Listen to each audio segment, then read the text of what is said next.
जामखेड शहरासह तालुक्यामध्ये जोरदार पाऊस सुरू आहे। जामखेड शहरासह तालुक्यात काल सर्वदूर जोरदार पाऊस झालाय आणि या पावसामुळे जामखेड शहरात पाणी साचलं होतं। साकत ग्रामपंचायत अंतर्गत असलेल्या पिंपळवाडी परिसरात ढगफुटीसारखा पाऊस झाला आणि यामुळे गावामधील लेंडी नदीला पूर आला।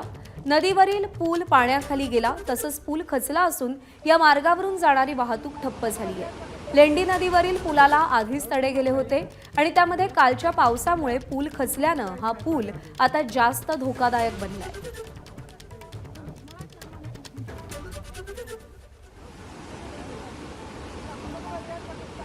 काल जामखेडमध्ये सर्वदूर ढगफुटी सदृश पाऊस झाला आणि त्यामुळे लेंडी नदीवर असलेला पूल खचलेला आहे। त्यामुळे या पुलावरून सुरू असलेली वाहतूक सध्या बंद आहे। या आधीच या पुलाला तडे गेलेले होते, पण वेळीच दुरुस्तीचं काम करण्यात आलं नाही आणि त्यामुळे या जोरदार पावसाच्या तडाख्यात हा पूल पूर्णतः खचलेला आहे।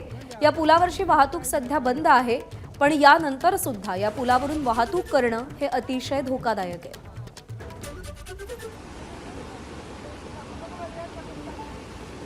महाराष्ट्राच्या वेगवेगळ्या जिल्ह्यांमध्ये सध्या जोरदार पाऊस कोसळतोय। अनेक पूल हे पाण्याखाली गेलेत।